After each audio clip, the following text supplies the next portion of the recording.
Members, it's the appointed time. We have a quorum. I call to order the meeting of the Finance Committee. The meeting today is scheduled to end at 5:30 p.m. If need be, I will extend the meeting by up to 15 minutes. I remind members to disclose the nature of any interest if they have any direct or indirect pecuniary interest in the item under discussion today. This is in accordance with Rule 83A of the Rules of Procedure. I also draw members' attention to Rule 84 of the RP, which governs voting on an item when a direct pecuniary interest is involved. I now first deal with a paper on members' request to discuss, or rather further discuss, an item. So this has to do with the Integrated Waste Management Facilities Phase 2. The recommendation of the Public Works Subcommittee to the Finance Committee is that there should be no further discussion of the paper PWSC 2026-27 number 9. But Mr. Kenneth Falk, Mr. Lam Chun-sing, and Mr. Mark Chong has given joint notice with a request to further discuss this paper at this committee. In accordance with paragraph 3A of the Finance Committee procedure, I have to put this item to a vote without amendment or debate. Therefore, I now put this question to you, that this committee agrees to further discuss the proposal set out in paper PWSC 2026-27 number 9. Those in favor, please raise their hands. Those against, please raise their hands. I think a majority of members voted in favor of this question. I declare that this question is passed.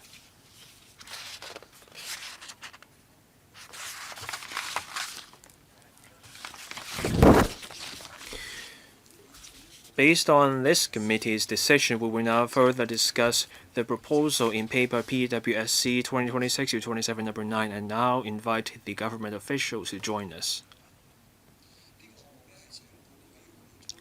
Members are invited to approve a recommendation made by the Public Works Subcommittee regarding 189DR.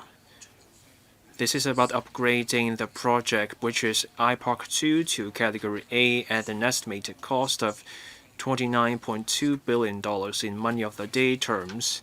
Members who wish to speak, please press the request to speak button now.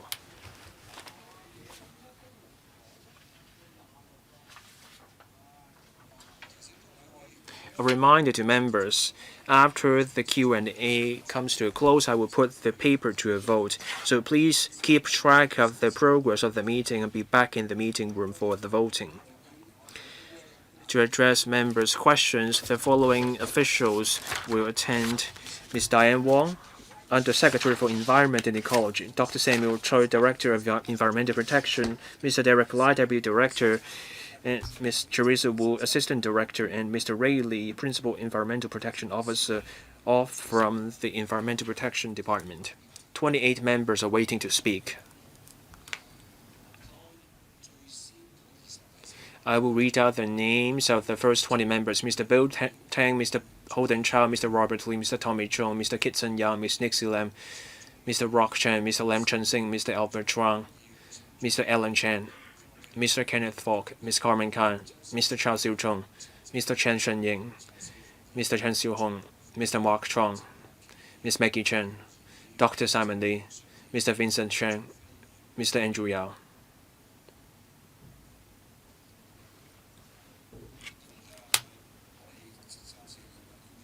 Question and answer inclusive, 4 minutes per member. Mr. Bill Tang.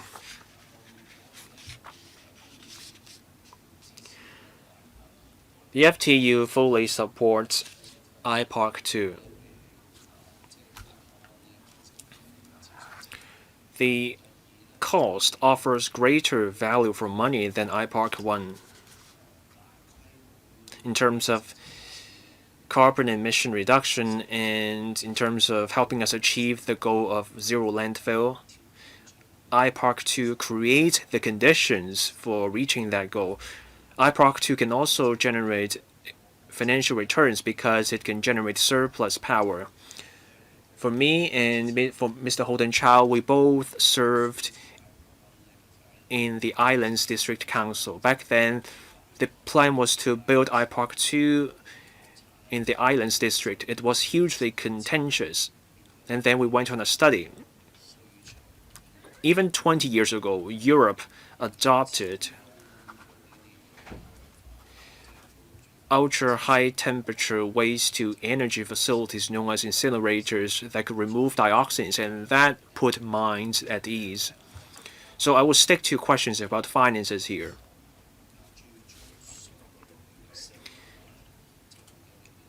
The successful delivery of this project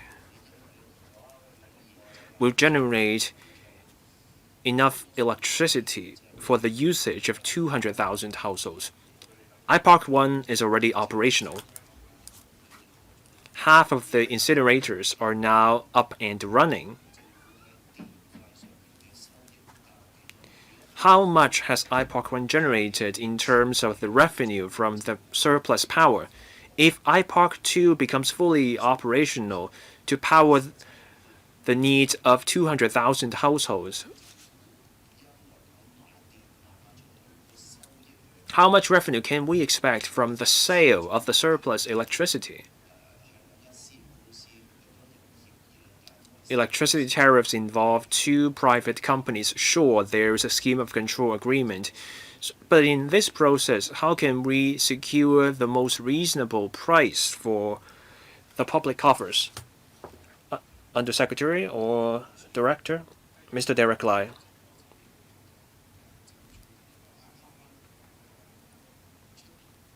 On power generation and the revenue from the power for iPark 1. iPark 1 is still in trial operation, and this includes the power generation system and the power output. It's all in a trial phase, so it has not generated surplus power or sold the power yet. But within this year, once it becomes fully operational, iPark 1 will be transferring or sending the power to the feed-in tariff and then selling it for money. For iPark 2, in terms of the power output and the revenue from the feed-in tariff, we expect that iPark 2, once fully operational, can generate 960 million kilowatt units of power. Our projection is that each year that will generate a revenue of roughly $600 million for the government. This projection is based on the agreement between the government and the power companies, and this in turn is hinged on the marginal cost of the power companies. This means it's the cost of the use of natural gas as a fuel for power generation, and then we arrive at the projected revenue from power. Chairman, a quick question. If the two power companies make greater use of nuclear energy, the cost will go up. Will the power tariff go up? Undersecretary. Every year, the Environment and Ecology Bureau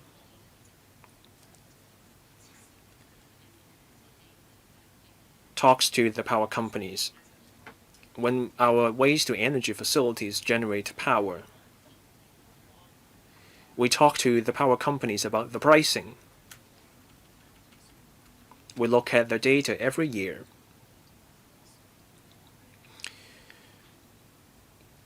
We discuss with the power companies closely, so the price will be closer to the fuel cost. Mr. Holden Chow.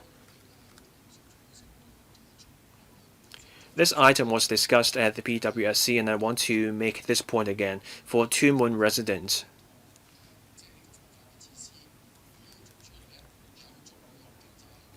this incinerator has to bring financial returns. Let's look at Europe and the mainland's most advanced incinerators. Those incinerators elsewhere even have tourism value. They can promote green education. So for us, we have to have such requirements in our tender documents so that we can achieve something similar here. We also have to be fair to Two Moon residents.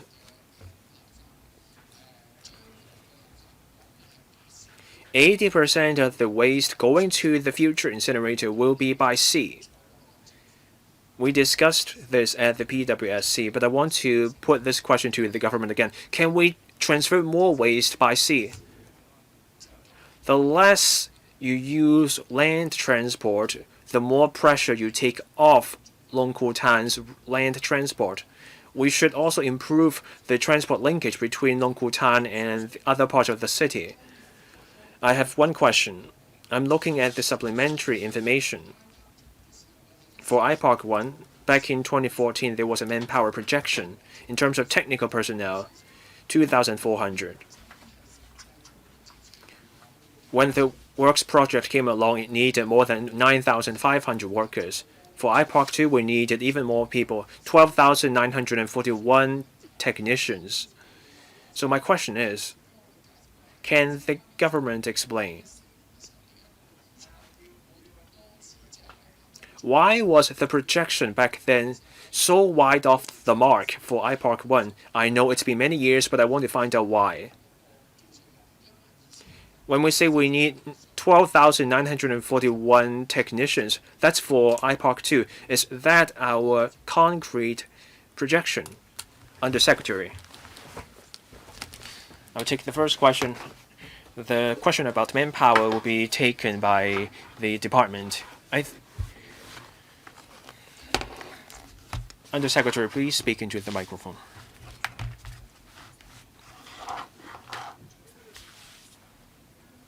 %80 of the waste will go to the incinerator by sea. The remaining 20% will go by over land. We will remain in close contact with the local stakeholders. The contractor will also review the traffic situation from time to time to minimize the impact on residents. There will be reclamation at Black Point. There will also be replanning for Two Moon West. The CEDD's preliminary proposal is to build a bridge between the Black Point power plant and Castle Peak Bay.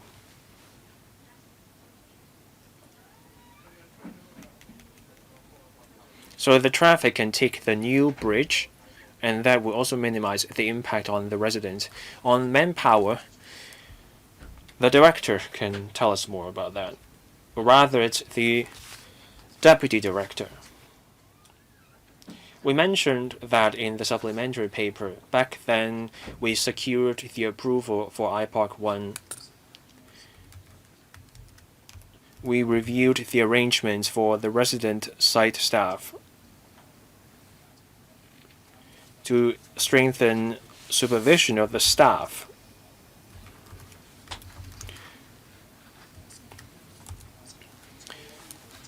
Our contractor hired supervisors on the site. So in terms of the man months, that figure saw a huge increase. It started as 2,400 and then it rose to 9,578 man months. For IPARC 2, our projection now is 12,941 man months. This is a number based on our experience with IPARC 1. This means that the consultant will hire the staff to supervise the work. Mr. Robert Lee.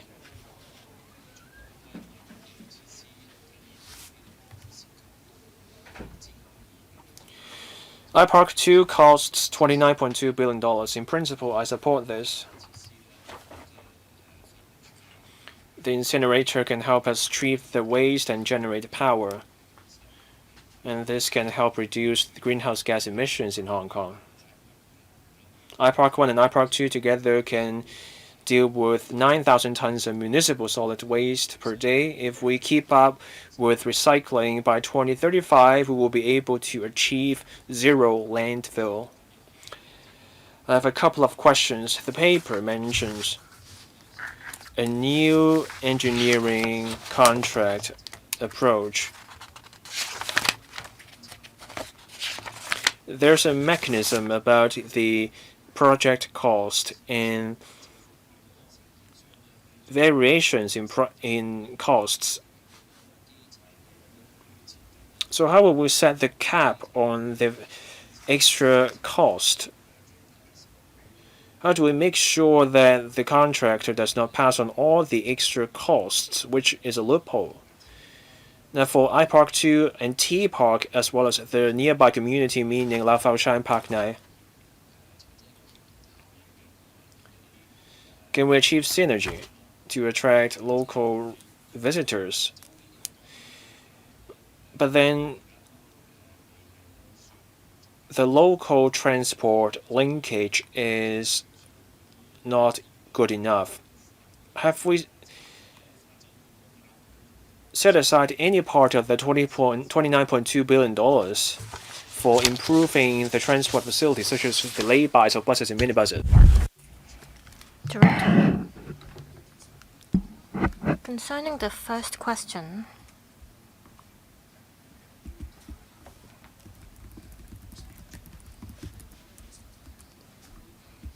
we set a contract price, and the purpose of it is that contracting parties will shoulder the cost together.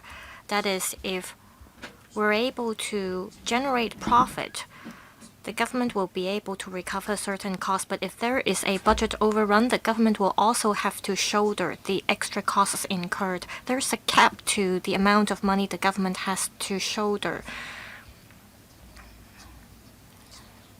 There is a 5% cap for public works projects under the mechanism, and we adopt the same cap in this iPark 2 project.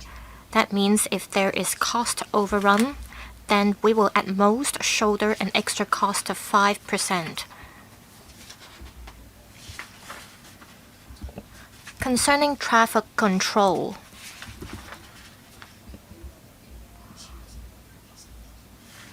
%80 of the waste will go into the incinerator by sea, and the rest will be transported by land.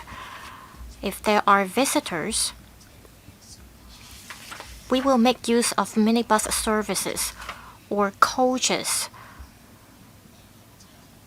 to bring local residents or students to the facility for visiting purpose. During busier hours or period, for example, during the tomb sweeping festivals, we will talk to the police to see how we can ensure traffic control. After the commissioning of iPark 2, part of the road that is currently cordoned off for landfill use will be reopened. So there will be more complete traffic linkages. Next, Mr. Tommy Chung. This project costs $29.2 billion. There have been a number of discussions between members and the administration. I understand the government would like to achieve the goal of zero landfill by 2030. We're talking about a huge amount, and we're concerned about the financial burden on the government, so I hope the government can act as a gatekeeper here. My question is, after the commissioning of iPark 2, what will be the recurrent expenditure? I understand that the annual recurrent expenditure will reach $750 million. According to the government, 960 kilowatt units of electricity can be generated from the electricity, and it can bring about $600 million of profit. The operating costs will amount to $5 million. I want to ask about the $750 million of annual recurrent expenditure. I understand part of it will be operating costs. iPark 2 will see commissioning by phases. Let's say the 960 million kilowatt hours will be generated. Does that mean after the first steam turbine is put into operation, this amount of electricity will be generated? If not, how many power generators will you have to build in order to meet this target?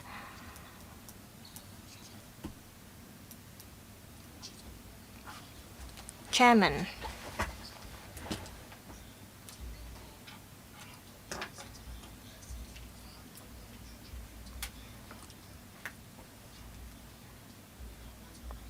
The cost will depend on the winning bidder. The operating cost will account for 60%, and the floating part will amount to about 40%.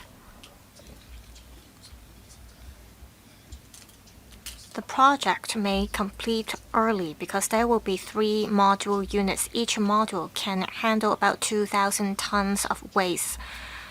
If they can be built or completed early, then we can put those module units into use early for processing waste.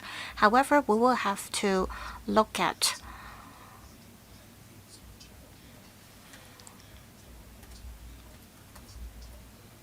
how much that accounts for in the overall project as we decide how much we should pay to the contractor. So it will not be the case where we will pay the contractor more because the units are completed early. Mr. Kitson Young, I support the iPark 2 project. It is a necessary project. In order to achieve the goal of zero landfill by 2030, we'll have to come up with ways to process municipal solid waste. With iPark 2 and iPark 1 every day, we can process 9,000 tons of MSW. However, it is expected that there will be 10,000 tons of waste that we have to process.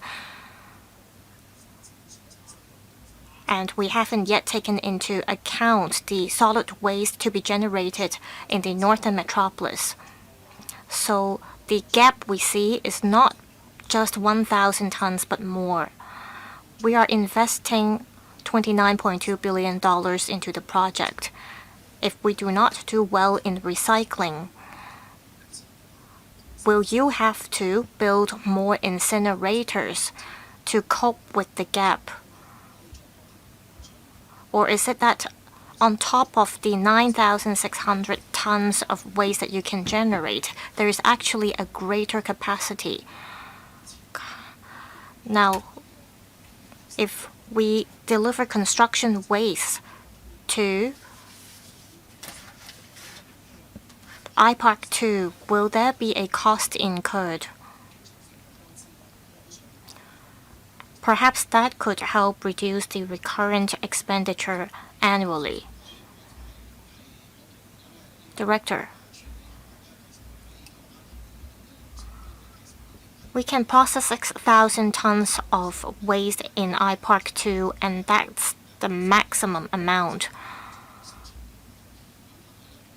Originally, we designed the capacity to be 4,000 tons. However, after discussions with contractors in the mainland and overseas, we came up with the conclusion that 6,000 tons will be the maximum capacity. There's no room for further boosting the capacity. There's a 5-year plan of waste reduction. For large pieces of waste, they will be dealt with separately before they are sent to iPark 2. Under the 5-year plan, we encourage waste reduction and waste recycling, and we hope that we'll be able to achieve the goal of zero landfill. The second question is about fee charging.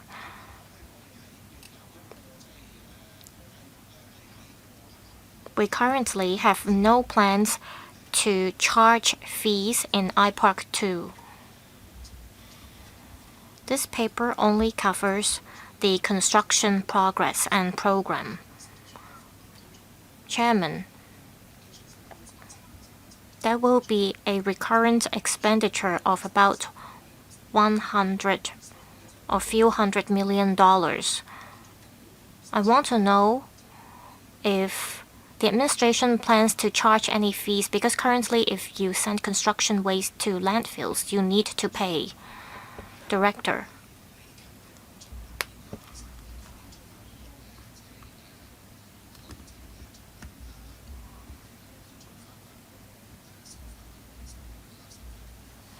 We are charging for construction waste or materials.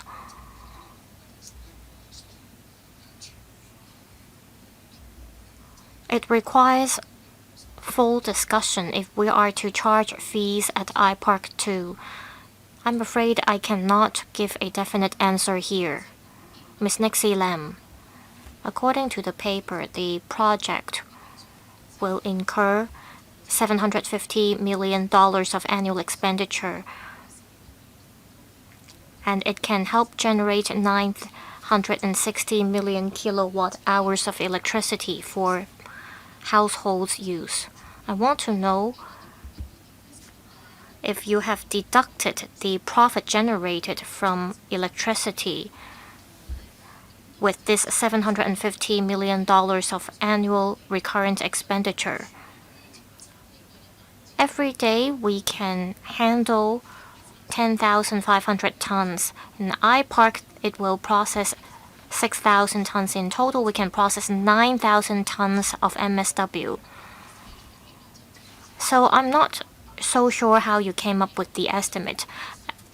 As mentioned by the other member, it is expected that in the northern metropolis, waste will be generated as well. If you are going to build a third iPark, how much more will it cost? So I want to know if the cost makes sense or if the size of this facility makes sense. Let me try to answer the member's question. $750 million is the recurrent expenditure, and this does not include profit to be generated from selling electricity. The facility can generate 960 kilowatt hours of electricity. It can bring about $600 million of profit, so it can help offset part of the expenses. Some of the waste will be sent to iPark for incineration. That helps reduce the burden on landfills. That means it can help lower part of the recurrent expenditure in landfills. The MSW disposal amount every day is about 10,300 tons. iPark 1 and iPark 2 can together handle 9,000 tons of waste, and the gap here is 1,000 tons. As mentioned, there is a 5-year plan. We hope that with this 5-year plan, we can encourage waste reduction and recycling to fill the 1,000 tons of gap. That way, we won't need to build a third iPark. Next, Mr. Rock Chen. I speak in support of iPark 2. Every year, we will see a profit of $600 million from electricity generation, with solar power and wind power becoming more popular. Will there be other considerations? And will there be factors leading to a drop of the electricity generation profit? Well, iPark 2 is cost effective because we do not need land reclamation or artificial islands. When the government came up with the estimate, did you learn from the experience of building iPark 1 to better control construction costs as well as operating expenditure? Director. Well, let's talk about profit to be made through power generation. We need not to worry about that. The power generated is enough to accommodate 200,000 people.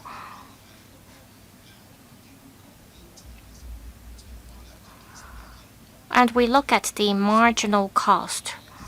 Say we need to burn coal or natural gas.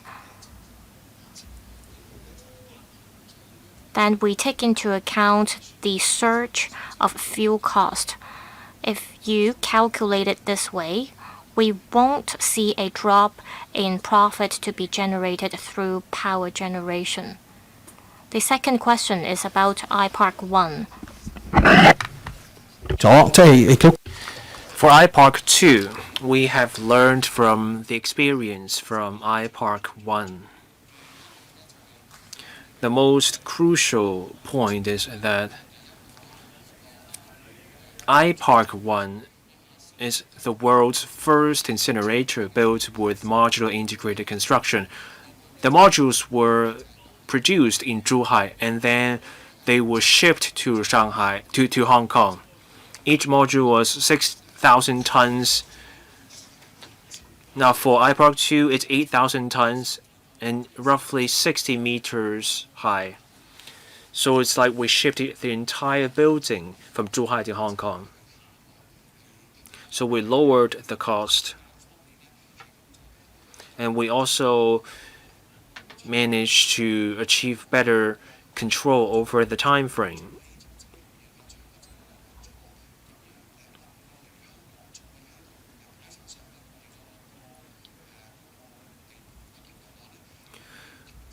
We built the module in a factory setting, and then the modules were shipped to Hong Kong. So while the modules were being built, we were forming the land and doing the piling. So we secured a much better completion time and construction costs, and that's something we learned from iPark 1. Mr. Lam Chen-Sing, I recognize the government's calls to keep down the cost. The price tag now is billions of dollars cheaper than before. We now have advanced technologies and MIC, so there are public expectations about driving down the cost. The paper says contractors will be encouraged to submit innovation proposals if they can save costs and make greater use of technology. Those tenderers will stand a better chance of securing the contract. But how do we monitor the situation? The contractor wins the award, but then they fail to deliver on the cost-saving proposals. How do we monitor the subsequent performance of the contractor to make sure they stick to the innovation proposal so that there will be no cost blowout and we can even achieve cost savings? How do we ensure that? The entire project would take 7 years to build. That's a long time frame. Technology moves at breakneck speed. By that time, new technologies may emerge, new components may come on stream for us to achieve the same outcome at a lower cost. How do we put in place a mechanism for us to keep an eye out for the cutting-edge technologies overseas or in the mainland for us to lower the cost? We should keep an eye on such developments, and that may lead to room for further cost savings. Director, on the innovation proposal,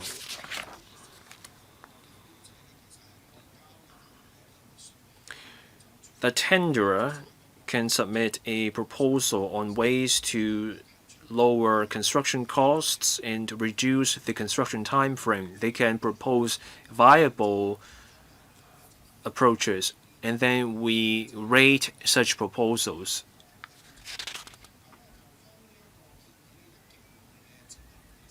Once their proposal is accepted, meaning once we accept the tender, the contractor will have to adhere to the contractual clauses and implement the proposal. So that's part of our supervision. So the contractor will have to live up to their proposal. On the completion time, it's 7 years. In 5.5 years, the project will be functionally completed, meaning at that point there will be incineration. As I explained, we will adopt modular integrated construction. This means once we award the contract, the work will have started in terms of the building of the modules. Each module will take roughly 14 months, and then the modules will be completed one after another. And then we will arrange the completion. The completion will happen in phases.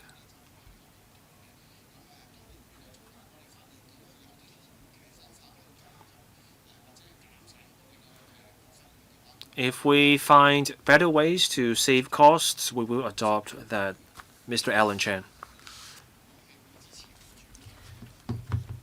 I support the idea of a waste-to-energy facility. I have some questions, though.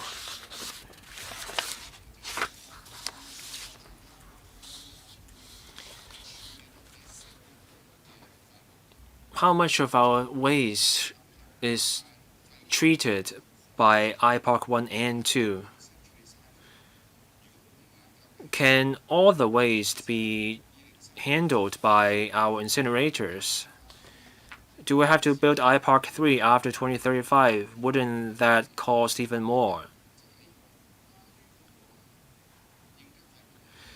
My next question has to do with the contingency fee. Normally it's at 5%.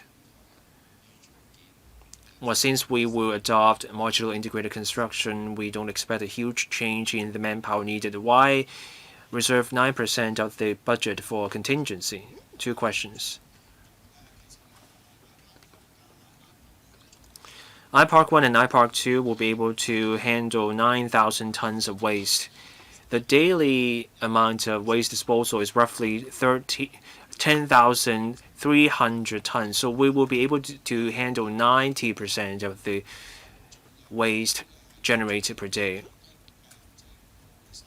We will continue to promote recycling and reuse. We also have a 5-year plan to deal with bulky waste as well as efforts to strengthen recycling. The gap is roughly 1,300 tons per day. We can further drive up recycling so that we can achieve zero landfill by 2035. On the contingency fee, normal public works projects adopt a 10% rate for contingency. For IPARC 2, the ratio is 8 to 9 point something percent. So that is within the normal range of public works project. Chairman, my point is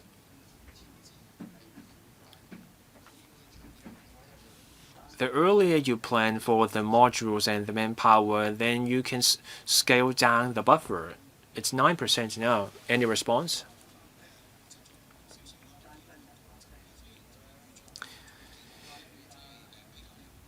We will adopt prefabricated modules, and that will make construction easier. But the project is challenging in certain ways. It's only 18 hectares. We will have to handle 6,000 tons of waste per day. To adopt the mainland's normal standards, in the mainland it would have required more than 30 hectares of land. So the site brings huge challenges. And also the site is in ash lagoon. There was only one road leading to the site, and it's on a slope. The road is narrow, and there's heavy traffic for the road. That's why we have to first build a pier nearby. That pier is also complex. So in the water of Deep Bay, the water is only 2 to 5 meters deep.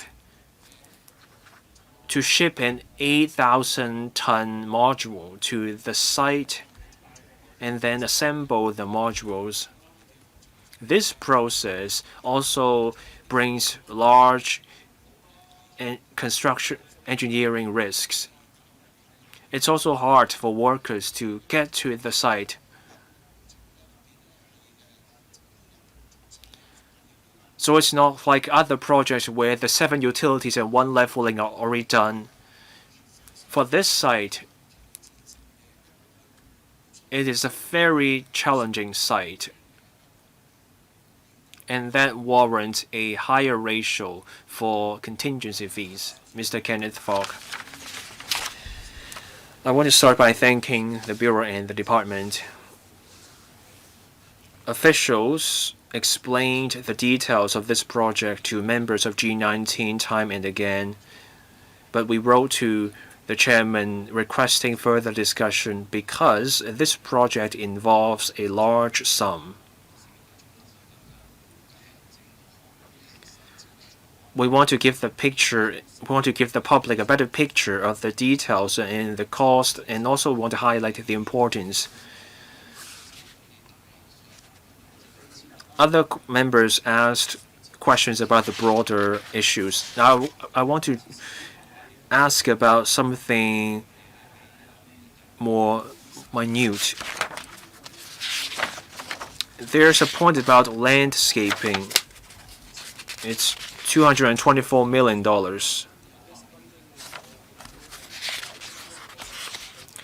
There are different blocks. There will be an administrative block. There will be a desalination plant. So the plants will cost $200 or so million put together. So what do we mean by landscaping? And I also have a question about the seawall. It's $600 million. When waste is shipped to the incinerator, that is welcomed. But I have a question about the $600 million. So this is about converting or modifying a seawall. It's not building from scratch. Is the $600 million warranted? For Aberdeen, 2 seawalls, $1.1 billion. Is the $600 million price tag here warranted? My next question has to do with the desalination plant. At the PWSC, there were questions about external sources of water supply instead of building the desalination plant. The supplementary paper says the project cost is similar, but then the external sources of water supply may take longer to build. But people may wonder, will the desalination plant cost more to run in the future? So how much will the desalination plant cost in terms of the future recurrent expenses? Director. Our first comment on the pier, and then the other 2 questions can be taken by Mr. Derek Lai. Now, the pier. Building the pier will be tricky. It's not like you just build a pier there like any other normal pier. The site is an ash lagoon.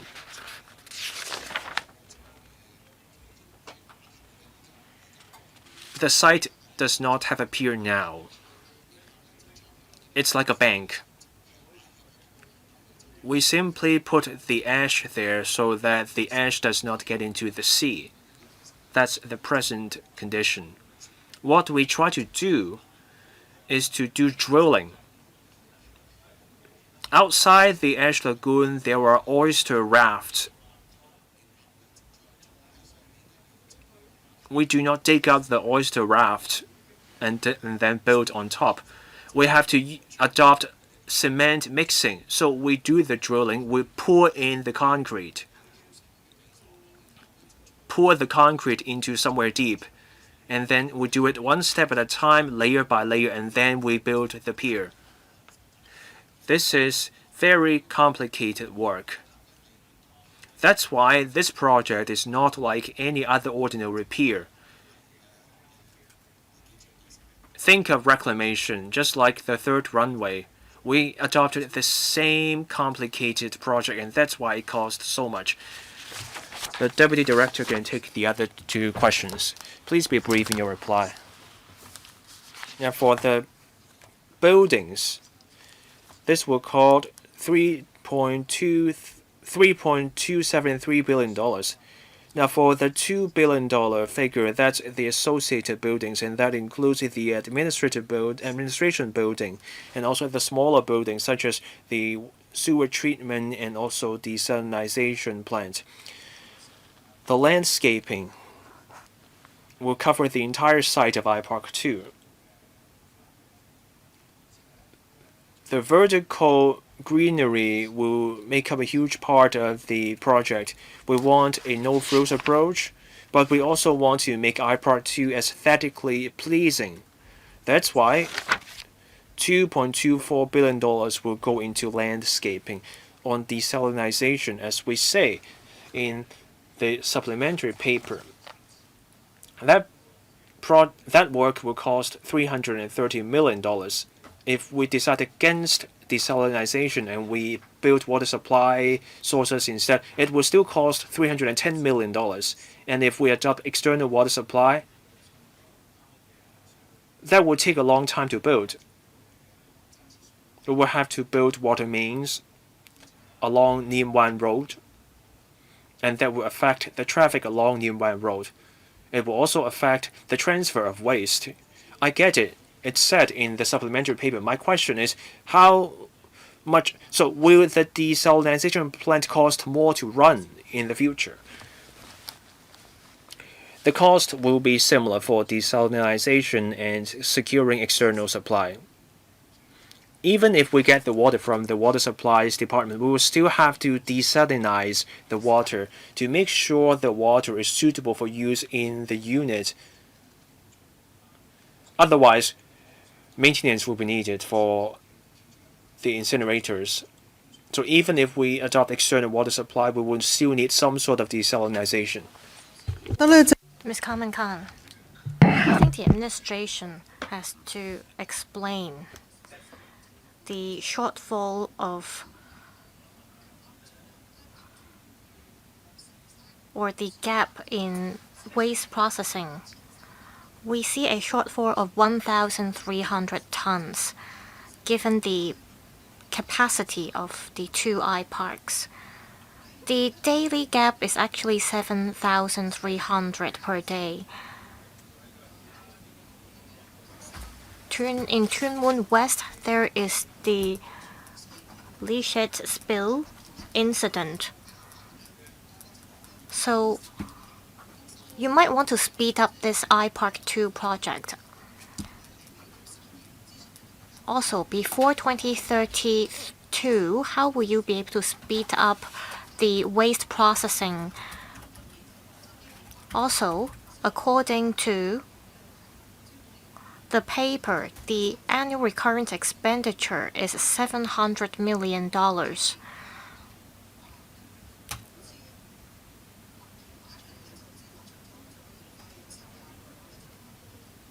You have revenue from electricity generation, and you will also see cost saving with fewer waste being sent to landfill. However, all these will only happen after 2032. And before that, you will see continuing operating costs. When you addressed Robert Lee's question, you said you are going to adopt the new engineering contract, and costs will be shouldered among contractors and the government. So I want to know how the mechanism actually works. Would that be able to catch up with inflation? Director, Ms. Carmen Khan is correct. Currently, we can only process 3,000 tons of waste in iPark 2, in iPark 1. In iPark 2, well, before the commissioning of iPark 2, we'll have to fill the gap of 7,300 tons. When iPark 2 is completed, the gap will further be narrowed to 1,300 tons. So we will be able to achieve an interim result. As to how to speed up the processing of waste,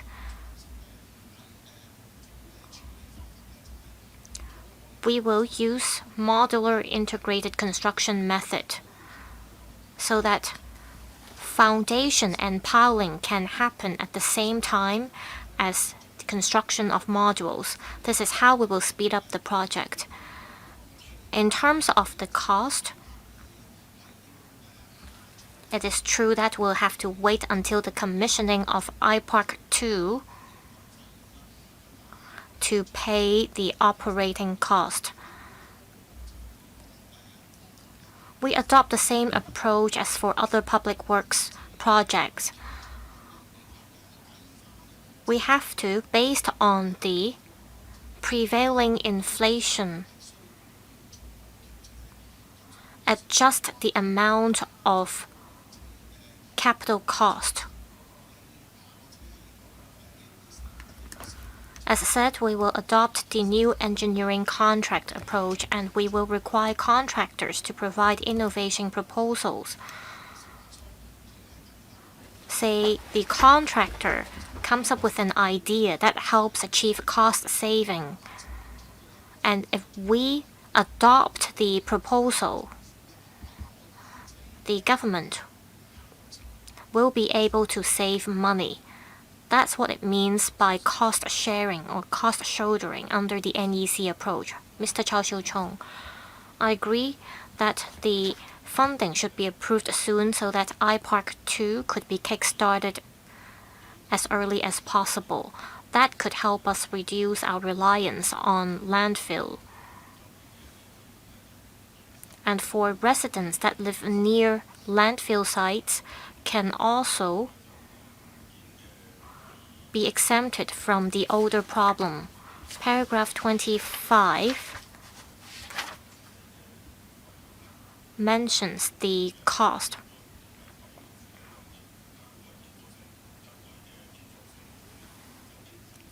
The construction unit cost after adjustment is $3.16 million per ton of daily treatment capacity, and it's 26.7% lower than that of iPark 1. I appreciate this. For building cost, it's about $3.2 billion.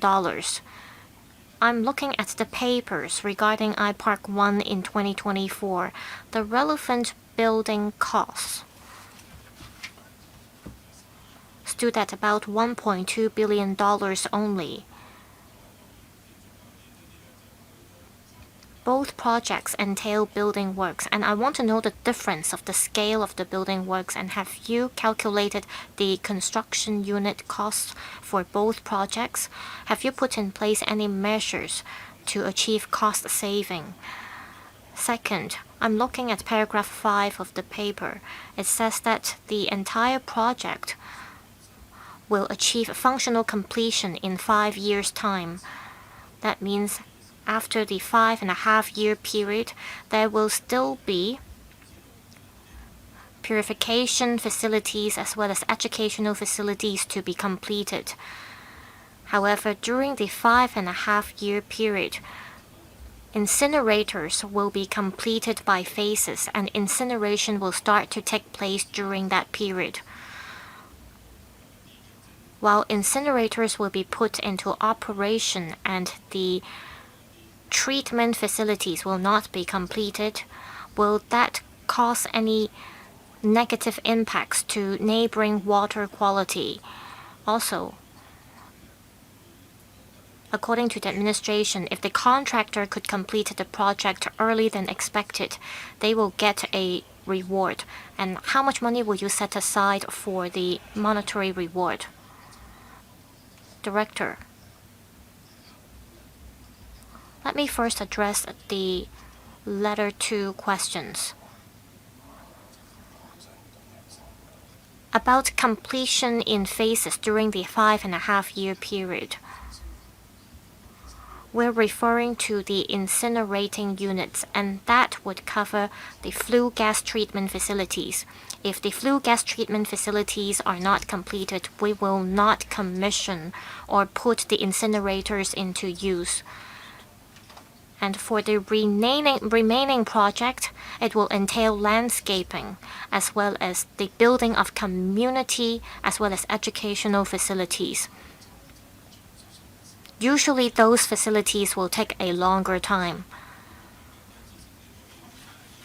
I understand that you will complete the flue gas treatment facilities before putting in use the incinerators. However, there will be this purification facilities, and if the purification facility is not completed, will that pose an impact? That's not a purification facility, that's landscaping. By landscaping, we are going to improve the neighboring environment. We will plant flowers and trees in the surrounding environment for landscaping purpose. As for building works, I'll defer to my colleagues. For cost of building works, to share with you the figures.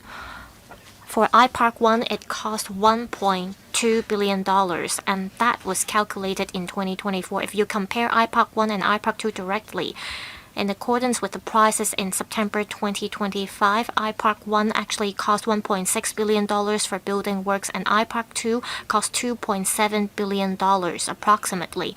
There is a significant difference in terms of the cost. That's because iPark 2 can process 2 times of the waste compared to iPark 1, and we need a large waste treatment hall in order to handle 6,000 tons of waste per day. In terms of cost saving, we adopt technology such as the MIC method as well as the MIMEP method. Next, Mr. Ronak Chen.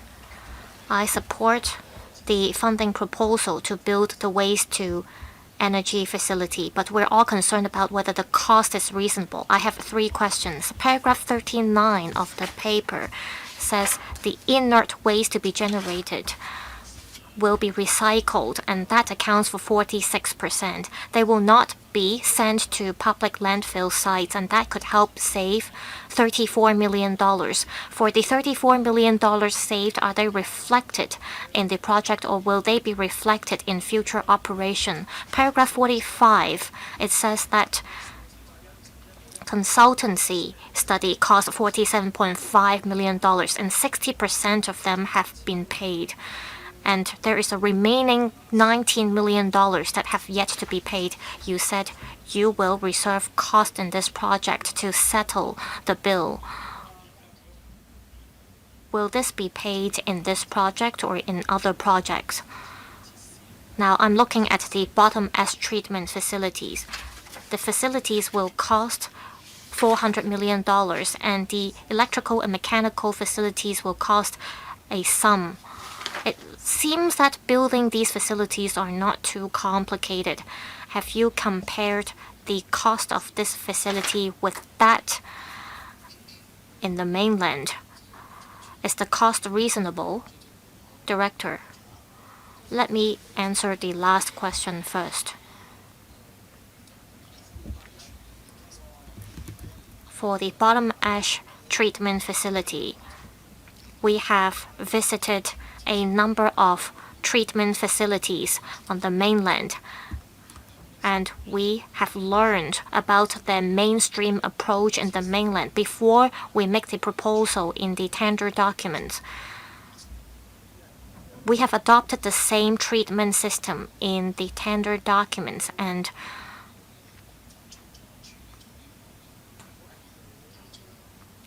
we have included the relevant costs into our estimate.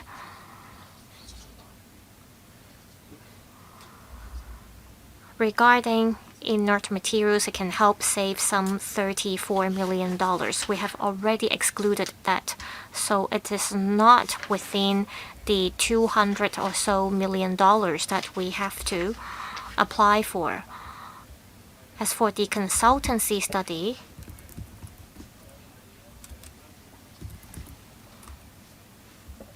we use PWP category D for the funding.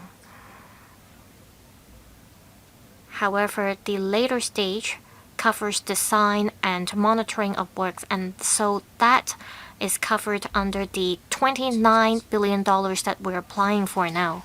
Mr. Choi Hong. This project involves a waste-to-energy facility. It's an incinerator. Power will be generated, and then the power will be fed into the tariff. I'm a senior consultant with CLP Power. Now, my questions. We will adopt a design, build, and operate approach to this project. The paper says it's $29.2 billion for design and build. In terms of the operation, the recurrent expenditure every year will be $705 million. Let's look at iPark 1. It was a 15-year contract. The operational expenditure was roughly $6 billion over 15 years. Now, after adjusting for inflation, it's $13.4 billion. It includes a price adjustment factor. So my question for this figure, $705 million, it's the annual expenditure based on current projection. Will this contract be 15 years in duration? Do we have a projection for the amount over 15 years? My next question has to do with the ash treatment system. It's $2.1 billion, handling 6,000 tons of waste. For iPark 1, it's $465 million, handling 30,000 tons of waste. So the iPark 2 will handle double the amount. So how come we're handling twice the amount of waste with iPark 2, but the cost is way more than twice the amount, $2.1 billion versus $465 million? Now for bottom ash, hand treating that will cost money. Once the ash treatment facility of iPark 1 is completed, the bottom ash from iPark 1 will also be dealt with at iPark 2, so we will be able to save the cost. Director, on the amount of $705 million, that projection is based on the current prices.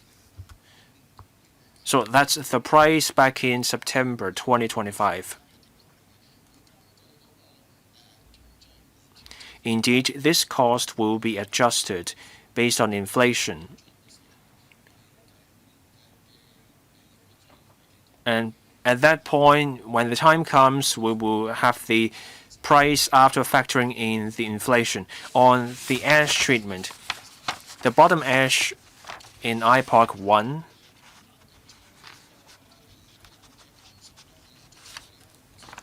will have the metal within it recycled for use. The bottom ash will be transported to the New Territories West landfill for disposal. In the future, the bottom ash will be taken to iPark 2, and then together with the bottom ash from iPark 2, the bottom ash from both iPark 1 and iPark 2 will be treated together. We will turn the ash into aggregates for reuse. Instead of disposing the ash in landfills, that's how we will achieve zero landfill. That does not reduce the amount of work at iPark 2. The work simply goes to iPark 2, where the treatment will happen. As for the other question, the Deputy Director will take the question. On the cost of the bottom ash system, iPark 1, it's $400-something million. For iPark 2, it's $2.1 billion. As the director said, it's a different treatment approach. iPark 1 simply extracts the metal from the ash, and then the ash goes to landfills. The procedure and the equipment involved are straightforward, and that explains the discrepancy in cost. But there's such a huge discrepancy. I would like supplementary information after the meeting on why we have this gap. The explanation is too generic. I need something more specific in explanation. Yes, we can do that. Mr. Mark Shaw.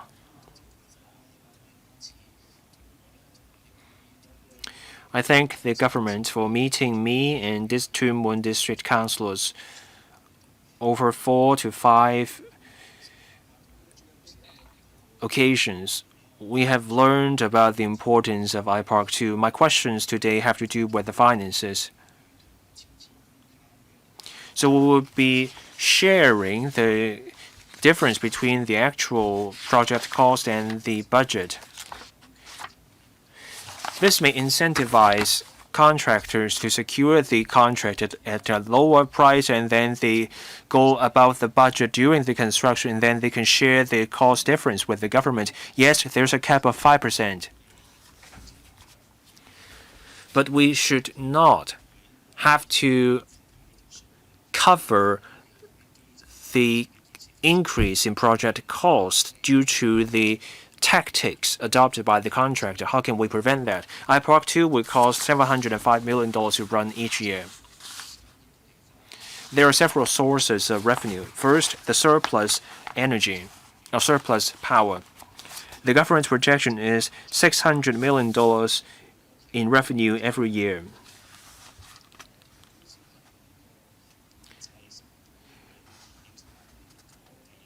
The calculation will be based on the marginal cost of fuel. Why not just adopt the feed-in tariff, or why not go for profit sharing? Because that would generate even more revenue. On bottom ash and aggregates, that is another source of revenue. There will always be takers for surplus electricity, but will there be takers for the bottom ash or the aggregate? The government told us at the PWSC that the annual demand is huge for aggregate. For public housing alone, we will need 470,000 tons of aggregate.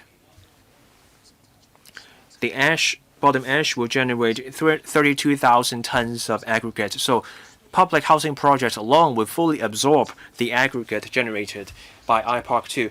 But I wonder if this is simply wishful thinking on our part. Have we signed any procurement agreements or memorandum of understanding to make sure that there will be takers for the aggregate? Undersecretary, you're not speaking into the microphone. The third question will be taken by the APT. On the new engineering contract,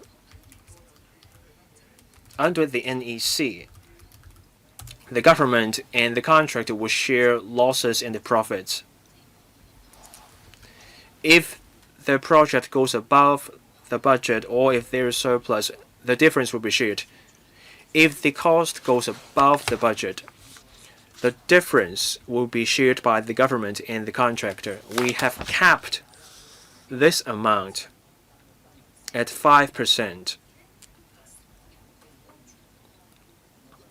Anything else that goes above the budget will be fully borne by the contractor. That's to secure or protect the government's interest.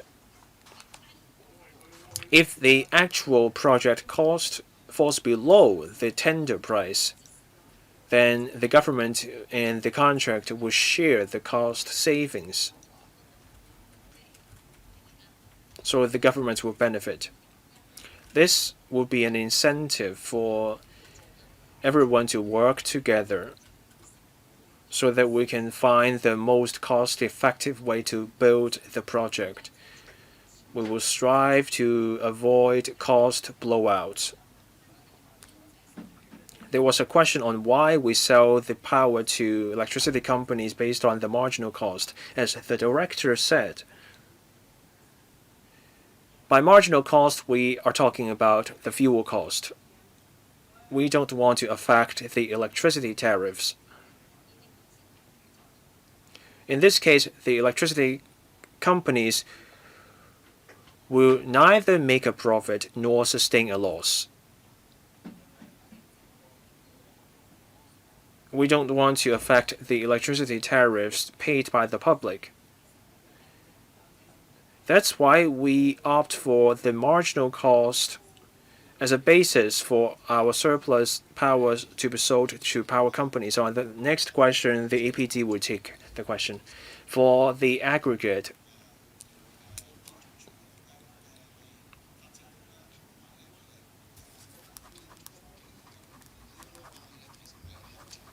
We work with the Building Technology Research Institute and the Development Bureau on the aggregate.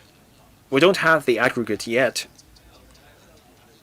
We're now exploring how to produce aggregate so that it can be used by departments. Once the BTRI produces the aggregate, that will be the standard. And then the standard will be adopted by other departments, and then the departments will use our aggregate. And when there are takers of the aggregate and the contractor makes a profit, the government will be contractually allowed to get part of the returns. Ms. Maggie Chen. I have questions about the bottom ash and the standards for the aggregate. Now, for the bottom ash facility, it's a highlight of IPark 2. So the total sum is $29.2 billion, $2.1 billion will go to the facility for the bottom ash.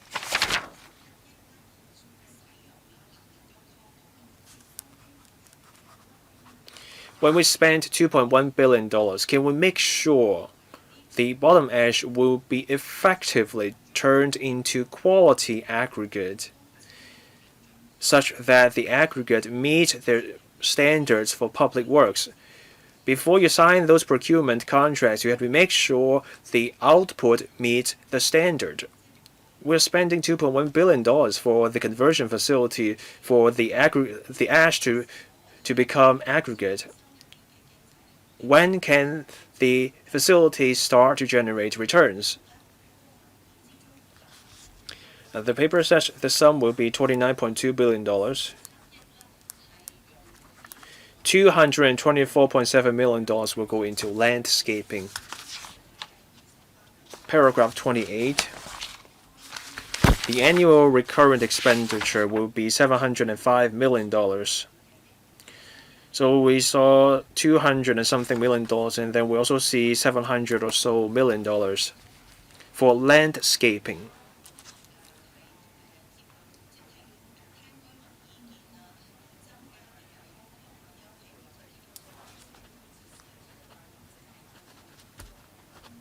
How much of the expenses for landscaping comes from the suggestions from local residents about recreational facilities or open space? Can we have some details on that, Director? We are confident about the aggregate. We visited the mainland. The bottom ash can be converted into aggregate. It's a common practice in the context of construction. Tiles can be made, and those tiles can be deployed.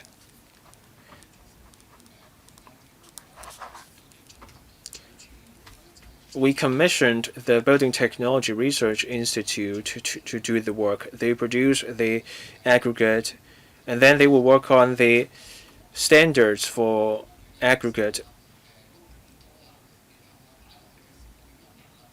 So they work on parts like how much mortar you put in, how you do the mixing, etc. So the aggregate will have to meet the mark. Now we have early results validating this idea. Once IPark 2 is operational, we will be able to convert the bottom ash into aggregate. Now, on the other question, the Deputy Director will take the question. On discussions with local residents and the community facilities,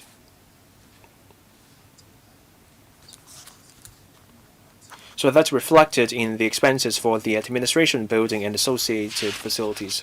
The hardware would cost roughly $30 million.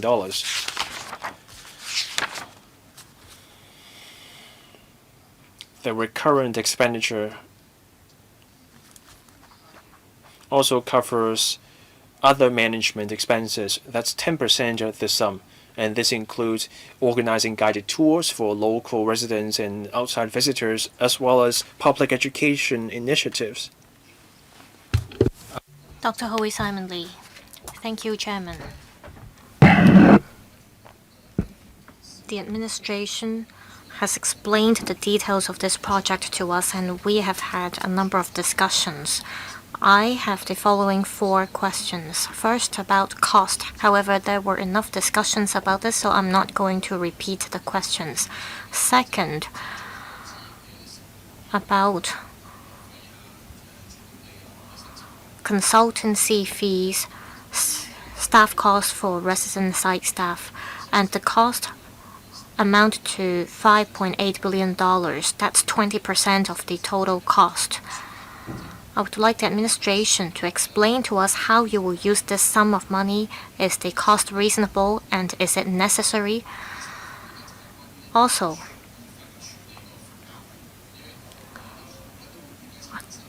it is expected that this project will generate about 100 million tons of construction waste. 2% of them cannot be recycled, and that would cost about $43 million. And will that be shouldered by taxpayers? Also, Ms. Maggie Chen talked about the bottom ash treatment facility. It's great because it can help recycle waste and you will generate profit from it. However, how much revenue do you think this facility will bring? Director, will you be able to take all the questions? Yes, Chairman. First, on indirect cost. They mainly cover the consultancy fees. We engage the consultants to look at the entire project.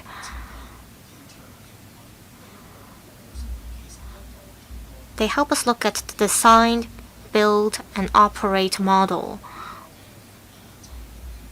When the project commences, a lot of information will be submitted by the contractors for us to approve. So the consultants will help us whether the design is feasible and what the contractor will have to do.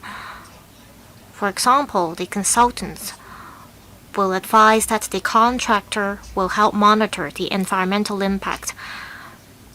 All these are done by the consultants for the Environmental Protection Department. They help us look at whether the documents submitted are appropriate and whether the design is feasible. More importantly, during the construction, the consultants will help us check whether the construction complies with our safety standards and whether improvements have to be made to the construction process. They also help us look at the construction procedure and whether the construction meets the various standards, such as fire safety standards. If we do not engage this consultant, that means we'll have to bring in a large number of civil servants to help manage and monitor the project as well as the construction works. So this is what the consultants have to do. This is a common approach that we adopt for public works projects. As for the cost for handling waste,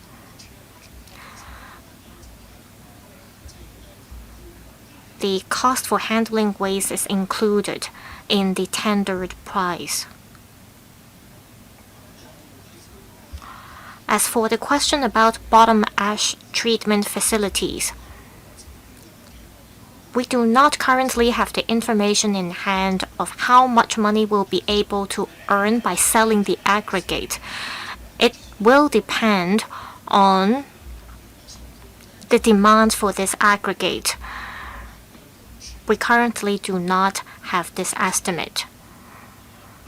Mr. Vincent Chang. Thank you, Chairman. I support this iPark 2 project.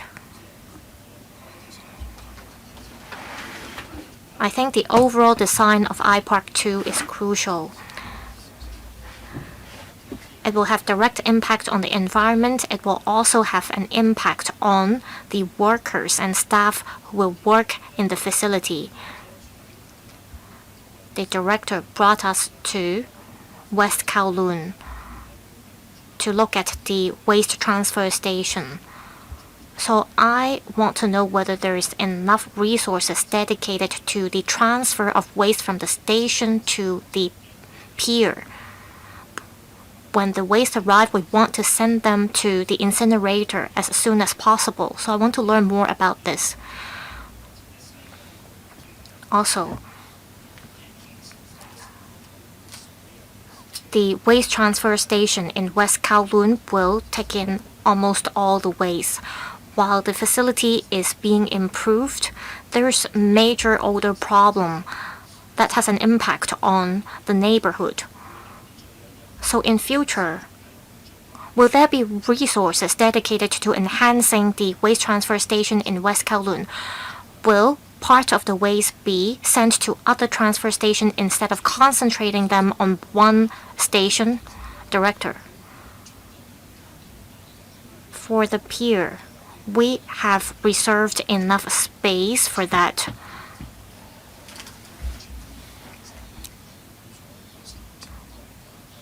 We expect that 3,000 tons of MSW will be processed.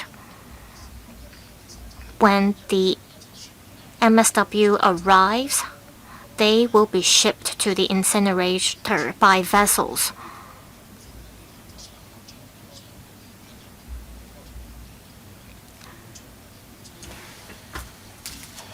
And they will be sent to the waste reception hall, so please rest assured. For the waste transfer station in West Kowloon, we are enhancing the facility now, so in future the environment of the station will be improved. We have reserved also spaces for building new waste transfer stations. One of them will be in Sai Kung.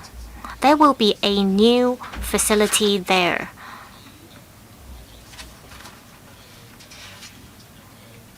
It will help receive waste from various waste transfer stations. Overall speaking, we have enough facilities in place. Simply put, I support this project. However, I'm concerned about the waste transfer station in West Kowloon, especially the grease processing facility, because that's where the odor comes from. I hope there will be enough support measures. Next, Mr. Andrew Yao. iPark 2 will cost $29.2 billion. I'm concerned about this major project. I visited iPark 1 and attended a number of briefings. I've also talked to the Director of Environmental Protection to learn more about the project. So I understand more about this iPark 2 project now and I support it. I have a couple of questions. First, during the operation of iPark 1 and iPark 2, will you compare the operating costs of these two facilities with those in the Greater Bay Area? And will you share your findings with us?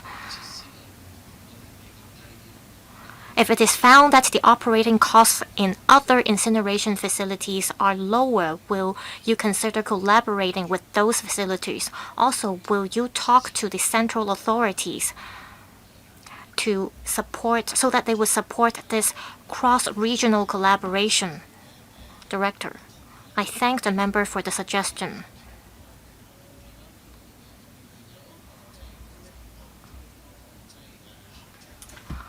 There is a waste-free cooperation framework between Hong Kong and the GBA cities.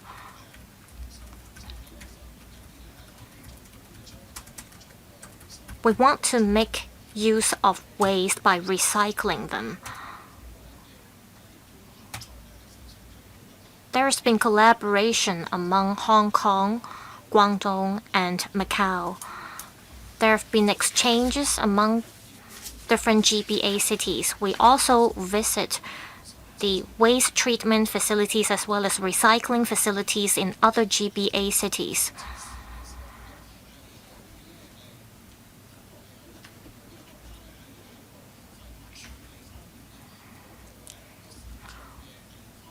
We want to learn about the advanced waste treatment approach of our country.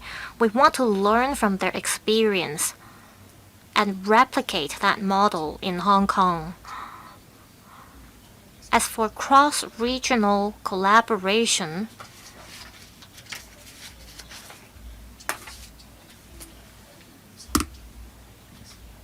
once wastes are recycled and reused, they will become raw materials, and these raw materials can be exported to the mainland for suitable industrial purposes. That way, they can become useful materials and equipment. This is the overall direction we take for GBA collaboration. As for domestic waste, it has to do with citizens' acceptability as well as risk management as we transfer waste. Normally speaking, domestic or household waste will not be transported across districts. This kind of cross-district transfer rarely happens even on the mainland. So in Hong Kong, we have to make sure that we can do well in reuse and recycling so that we can achieve the goal of zero landfill. Mr. Kenneth Lau, I have two questions. First, on cost, and second, on the government's financial position. It will span 10 months in terms of the cost. The government has been promoting waste reduction. In the coming 10 years, MSW will drop significantly. Does that mean the incinerator will process a lot less waste? Will there be an exit mechanism so that we won't put resources to waste? Second, iPark 2 will be located in Zhangzhou, Tuen Mun. It will pose an impact on local environment. The government stresses that it will adopt advanced technology as well as mitigation measures to prevent environmental pollution. Based on the administration's latest estimate, with the commissioning of iPark 2, what impacts will it brought to Tuen Mun and neighboring places in terms of water quality and air quality? Recently, we've seen heavy rainfall and sewage could go into the deep bay.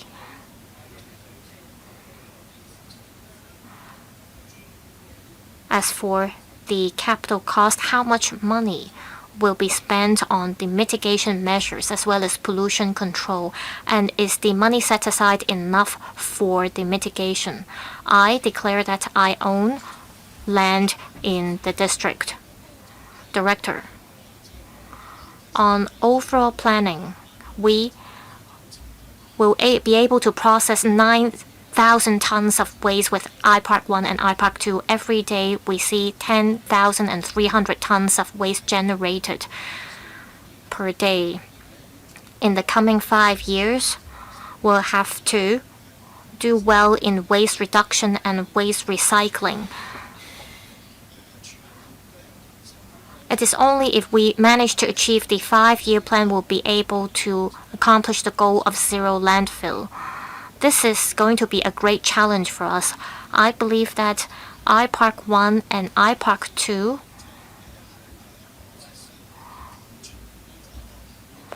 will be made use of, and they will be great facilities.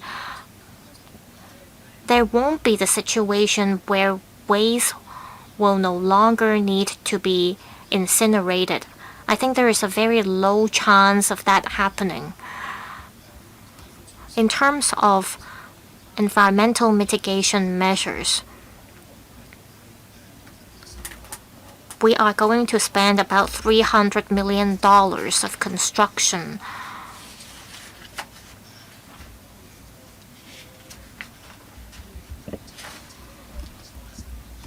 And that will cover air pollution control.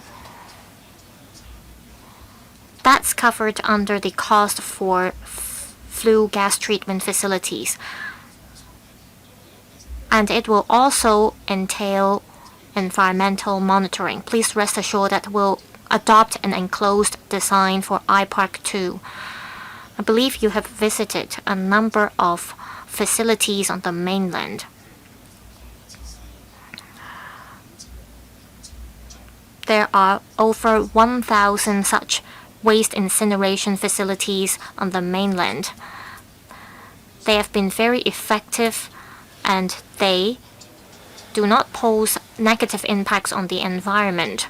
I believe that after iPark 2 is completed, for residents in Tuen Mun as well as Long Kou Tan, they will benefit directly from the facility. Currently, we rely on landfills, and that's not ideal. So in future, this will change.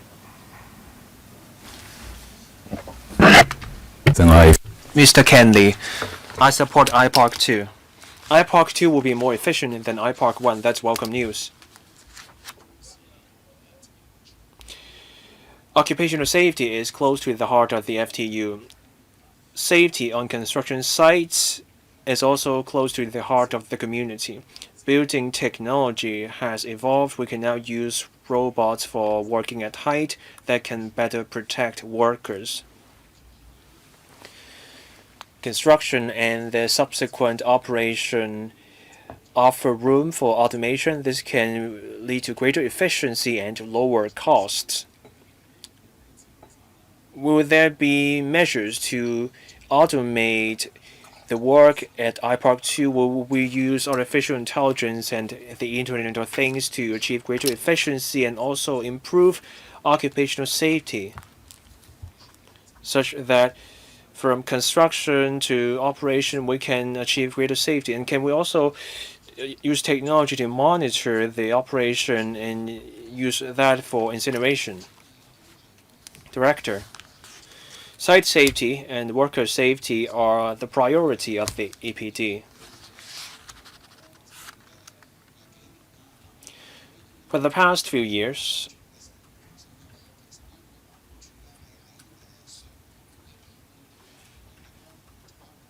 industrial safety incidents happened, so the EPD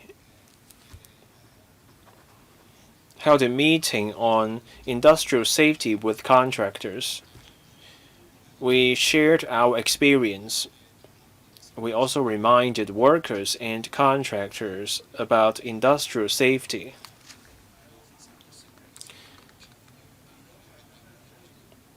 Something may have happened on other sites, so we will have to look out for similar incidents happening at our own site. When there is a huge project, the EPD also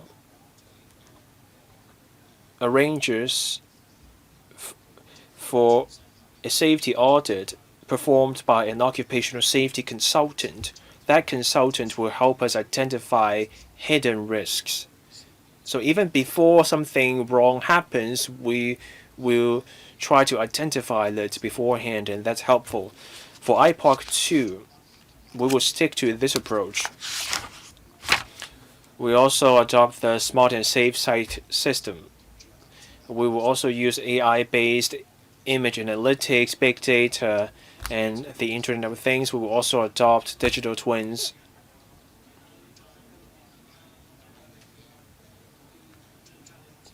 We will adopt MIC extensively. This means the modules were fabricated in a factory and then they will be shipped to Hong Kong, and that will massively enhance industrial safety in Hong Kong.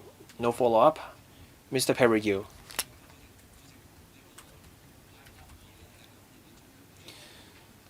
iPark 2 will be a vital waste-to-energy facility. I support this funding proposal.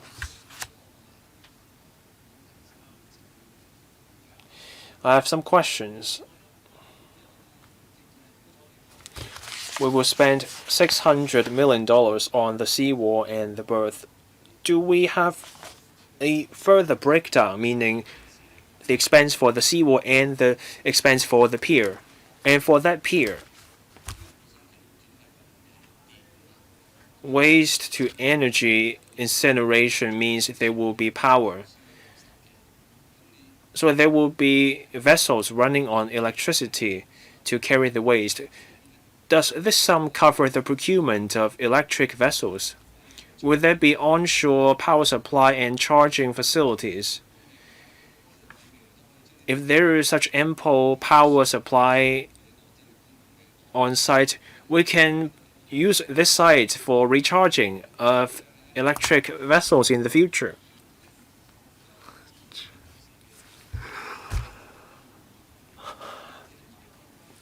So the electricity will be sold to power companies if there is surplus power, and the cost will be roughly 60 to 80 cents. And that would be the unit price. We have been trying to promote onshore power for cruise tourism, for cruises. Now, if the unit price is 60 to 80 cents, that is very attractive and competitive. If we are selling the power to power companies at such a low cost, can we use the power to offer onshore power supply for cruises instead? Now, since I have time, I have another question. I have another question about tourism. Tea Park is popular with visitors.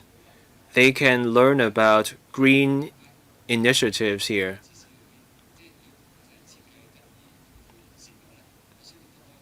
With a good design, iPark 2 can become an attraction and public education resource. So iPark 2 plus Tea Park, and then you have Ha Park Nai and La Fao Shan. It's a beautiful shoreline. It can be part of a great itinerary for ecotourism. So have we considered that in our plans?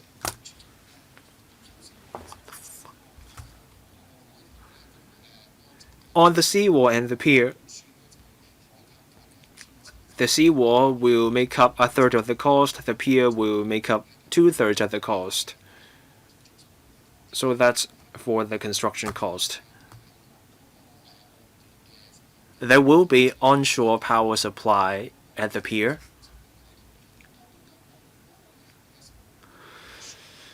When e-vessels reach the pier, now e-vessels are not part of the project. The vessels are with the transfer station. So the transfer station will buy the vessel or build the vessel. We will use electric vessels. Those e-vessels come to the pier, they offload the waste, they will be able to recharge with the onshore power. On whether outside vessels can use this pier, the pier will be busy already. So outside vessels will not have an easy time trying to recharge here and for tourism purposes. So there will be onshore power supply.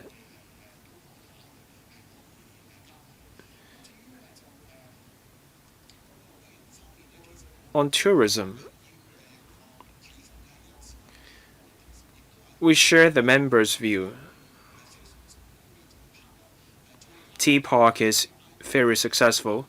iPark 2 will be completed. We would like to see synergy between these two, and then nearby there is Park Nai and other tourist attractions. So hopefully we can take forward development on that front. Thank you. Mr. Hong came in.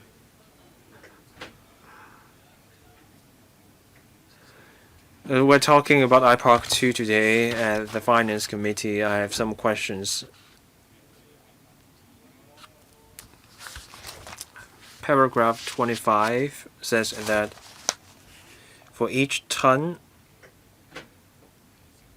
the cost will be $3.16 million. iPark 1 cost $4.31 million. So the cost now is 26.7% lower than that for iPark 1. So can we further drive down the cost for iPark 1?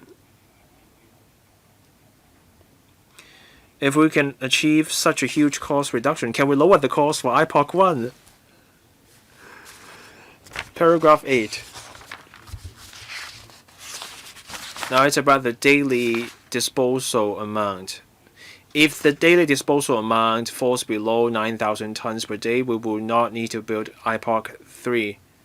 But by 2025, the daily disposal was still 10,326 tons, or 9.1% lower than in 2021. Are we going fast enough in reducing daily waste disposal to go below 9,000 tons by 2035? So we will still need iPark 3. My next question has to do with paragraph 43. So iPark 2 will handle 6,000 tons of waste per day, and that will save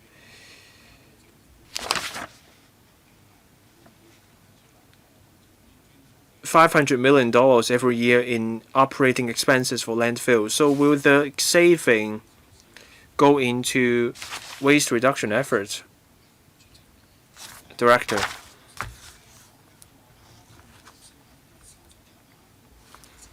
Now when we save $4.13 million for iPark 1, the work there is almost done, and there is very little room for further reducing the cost. But we will pull out all the stops to complete the project as soon as we can and to avoid a cost blowout. iPark 1 and iPark 2 together will be able to handle 9,000 tons of waste per day. Now it's at 10,300 tons in terms of disposal per day. So getting the two incinerators to handle all that waste will be a challenge. We will do everything we can to drive up recycling and reuse. We also have a 5-year plan, such that bulky items such as furniture can be recycled and reused, so that we will not need to build another incinerator.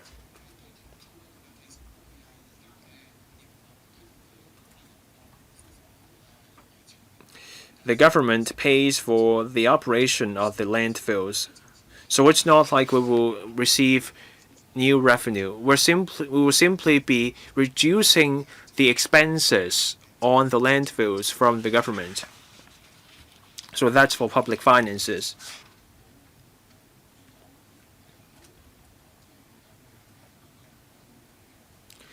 So we have not considered alternative uses for the savings, so we adopt the usual practice with government money. Mr. Michael Lee, I'm sorry, Undersecretary. There was a question about the revenue from the selling the electricity. That money will go to the public coffers. Now about the gap of 1,300 tons per day, we have this 5-year waste reduction and recycling plan. There will be a raft of measures to expand the recycling network. Green at Community will become a 24/7 self-service recycling system. We will use technology to extract valuable bits from waste, and then we will turn those bits into materials for eco-friendly products. We will also promote a smart logistics system for waste.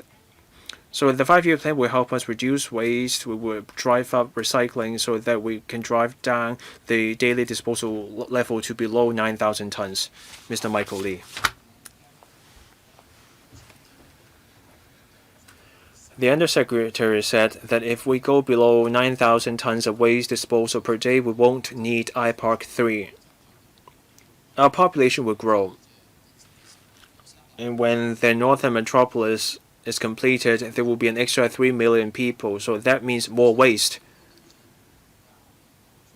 9,000 tons per day That's based on the current population. And when we have millions of extra population, the disposal level will go beyond that. Can we simply upgrade iPark 1 instead of building iPark 3? Do we have buffer? Is there room for further increasing the efficiency?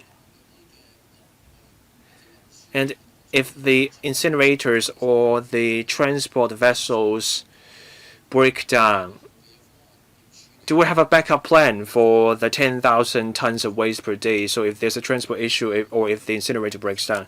And my next question, we talked about the ash. For the mainland, can we sell the waste paper to the mainland? Or do we have to recycle the paper here? What's the usual practice? 局長。 Undersecretary, I will answer the question about IPARC 3. With the series of measures that we will put in place, we hope that we can lower the waste disposal amount to below 9,000 tons. We will closely monitor the population growth, economic development, as well as the recycling progress of our citizens.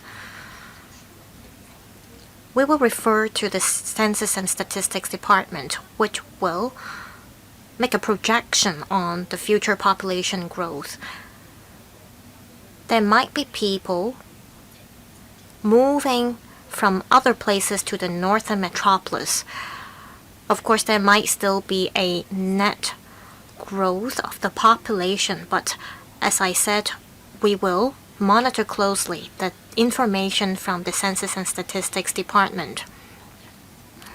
After factoring in the above, and if there is population growth and we need extra facility, we will make use of the reserved land. However, if the existing facilities can cater to the needs, we won't have to build iPark 3. Director, can we further boost the capacity of iPark 1 and iPark 2? Well, there is a very low chance.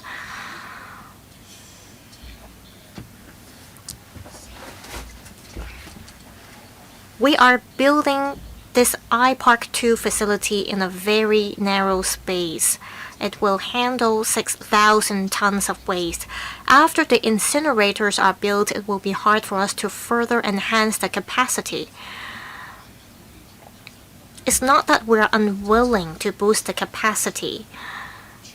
In fact, we can do something before the incinerators are put in place. For example, we can try to process bulky furniture before they are moved to the incinerator. We can adopt crushing, for example, before sending these large pieces of waste into the incinerator. And this is the direction that we're going to take in the coming 5 years. We do not only have one single incinerator. In both iPark 1 and the proposed iPark 2, there are 3 module units with 6 incinerators in total. They work in parallel. They will need to be repaired and maintained. In case the facility breaks down, we will stop one of the incinerators for repair and maintenance. We will handle 3,000 to 6,000 tons of waste every day, and we expect that part of the incinerators may have to be repaired and maintained.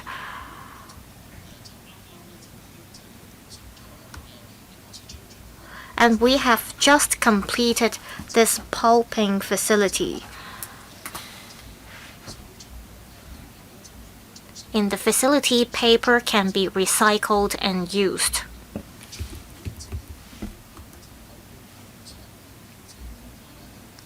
Part of the raw materials I mean pulp can be sent to the mainland for the production of reusable paper. Next, Dr. Eric Yim. I'm looking at paragraph 34 of the paper. In IPARC 2, a sorting system will be adopted. Landfill sites are close to the sea. This air cooling system will be used to recover the heat energy. We'll have to make sure that there won't be any negative impacts on the oyster rafts nearby. I believe the government can adopt innovative technologies to prevent any negative impacts to the oyster rafts. If advanced technology is used, will that make a difference in terms of the cost? IPARC 1 and IPARC 2 will receive waste from all over Hong Kong. After the completion of IPARC 2,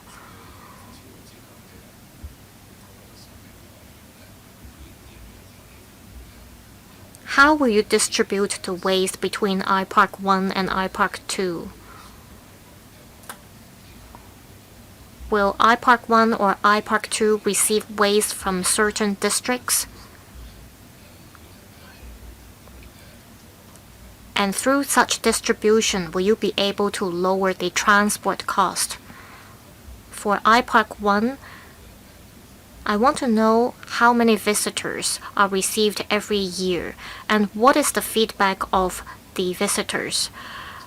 After the IPARC 2 is completed, I believe that many families or students will be interested in visiting the facility. This can help generate interest among citizens in environmental technologies. However, people may not know how to get there. Will you work harder to build IPARC 2 into a popular destination? Under Secretary, I will talk about waste distribution between IPARC 1 and IPARC 2, and the Director will take the rest of the questions. Currently, we only have IPARC 1 in operation. There needs to be berth spaces in order to send waste from transfer stations to IPARC 1. Currently, there are such stations in Hong Kong Island as well as West Kowloon, and waste from these stations are sent to IPARC 1. IPARC 2 in future will handle 6,000 tons of waste per day. We will look at how we can rationalize the waste transfer stations. Take Lam Tay as an example. It is an inland area. It's close to IPARC 2, so it is likely that waste will be transferred to IPARC 2 by land transport. Sha Tin also has an inland transfer station. In our previous discussion with members, we explored whether it's possible to identify piers in West Kowloon, and if we can transport the waste from West Kowloon to IPARC 2 in the future. For the transfer stations in Hong Kong Island as well as West Kowloon, they have already reached saturation. So in future, the additional waste will be sent to IPARC 2. For transfer stations that are close to piers, we can send those waste to IPARC 2. For waste that are very close to IPARC 2, because of the short distance, they will be sent directly to IPARC 2 as well. That's the general plan. Director, please be brief. Regarding the air cooling system, we have compared air cooling system and water cooling system. Water cooling system would be cheaper. However, in terms of operating costs, water cooling system will incur higher expenses compared to that for air cooling system. 15 years of operation plus construction cost, the total cost incurred for water cooling and air cooling systems are similar. And after we have struck a balance, we decided to use a air cooling system. For iPark 2, it's still under construction, so we haven't made any plans on guided tours for citizens. However, I'd like to stress that T Park is a very successful example. All residents from Hong Kong, including students, have to make a reservation 2 months in advance in order to visit the facility. I hope that in future we can step up publicity and promotion so that more students and citizens can visit iPark 2. Mr. Nick Chen, I support the building of iPark 2.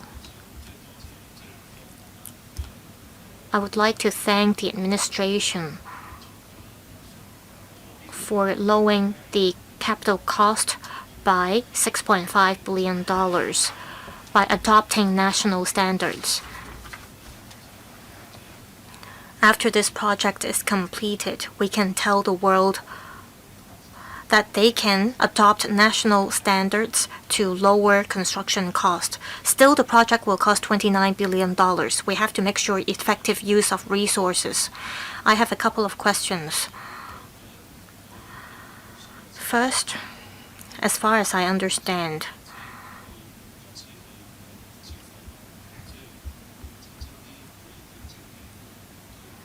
waste will be incinerated to generate electricity.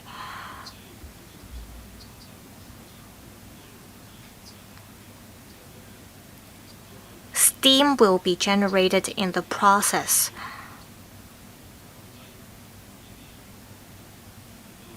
And if we use advanced technology, we can lower the heat.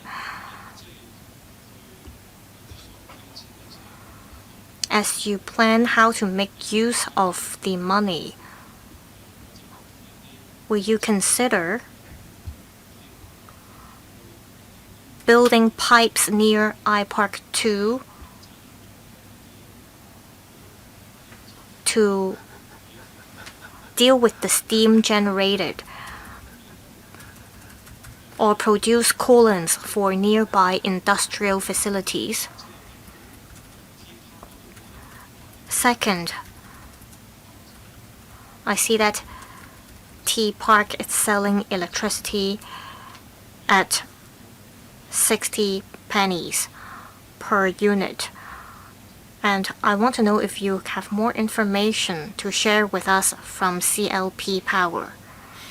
Who will take the question?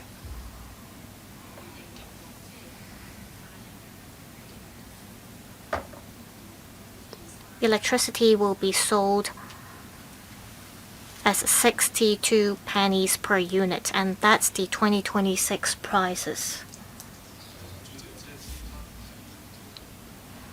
That means for T Park it's also 6.2 cents, not 8 cents per unit. 62.3 cents, not 80 cents.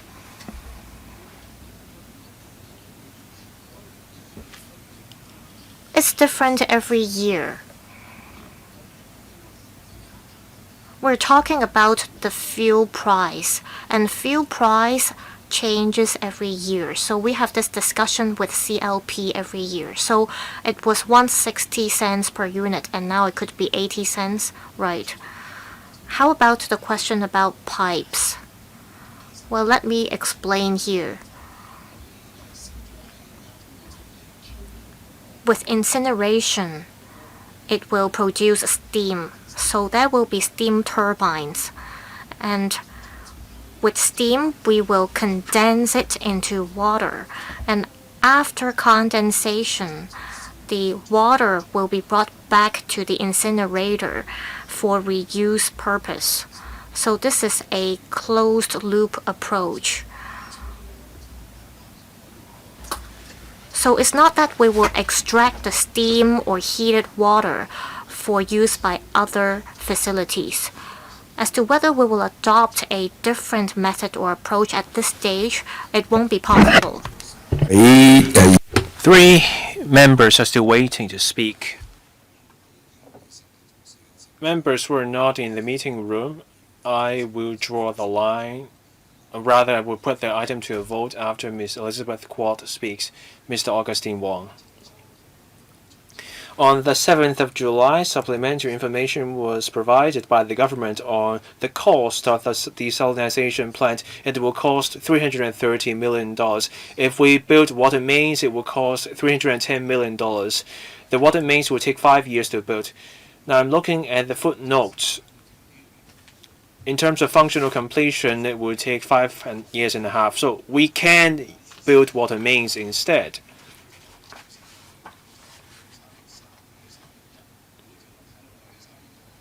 So on the face of it, laying water mains is cheaper because it will cost $310 million. Will extra costs be incurred if we use water mains? If we go for water mains, will water cooling be cheaper? Just then we heard that water cooling and air cooling cost roughly the same. So will water mains change this position that water cooling and air cooling are roughly the same? Now, if we use water mains, the cost will be $310 million. This covers the water going from the water supply system through the mains reaching the facility.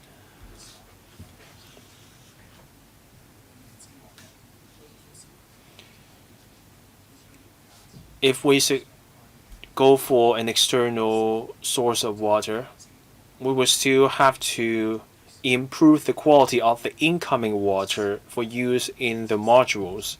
This facility is already part of the desalination plant, which costs $330 million. So the cost difference is minimal. Now, in terms of operation, if we go for a water supply system, there will be an operational cost. Once the water reaches the incinerator, we still have to treat the incoming water. The treatment will require the use of chemical consumables. So we will still have to spend money on that every year, on water cooling versus air cooling. Which one is better, air cooling or water cooling? For cooling systems, we do not use potable water because purifying water to turn it into potable water costs money. So we use seawater for water cooling instead. But then given the conditions of deep bay, we are worried about the impact on the ecosystem in deep bay. That's why we proposed the air cooling system instead. Follow-up questions? I want to clarify this. The paper says $330 million, but then there's a cheaper option, $310 million. So the paper should explain. We are not going for the costlier option because now it seems that we are going for the costlier option while spurning the cheaper option. We need an explanation on why this is the case. Now, the cost difference, $330 million versus $310 million, that's for the Public Works project, that's the construction. Even if we go for the water mains, we will still need to incur the operating cost. Laying water mains will also take time.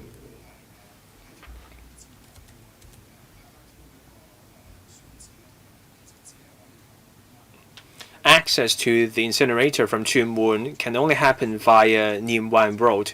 Laying water mains along Nim Wan Road will also put strain on Nim Wan Road. Pipe laying will also affect the operation of the incinerators because 20% of the waste will still reach IPark 2 overland. So we are worried about this potential impact on Ningwan Road. Ms. Christine Fong. It's either landfills or incinerators. So this project, IPark 2, costing $29.2 billion, is close to the heart of members. I support this project. I do have some questions. First, it's about the education gallery. So there's T Park, IPark 1, and in the future we will get IPark 2. Roughly $200 million in terms of construction cost is involved.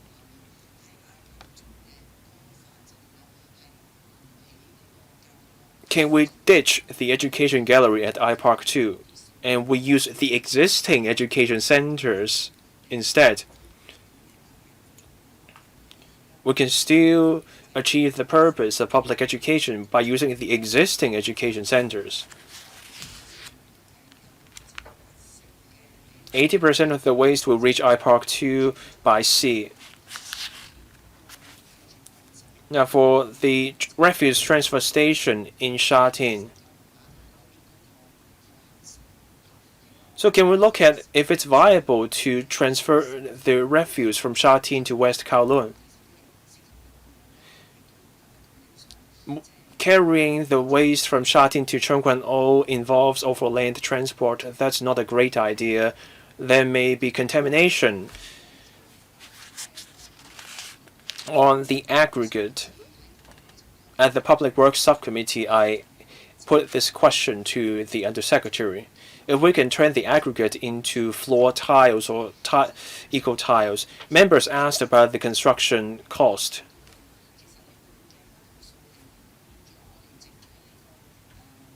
If we use the aggregate for road paving,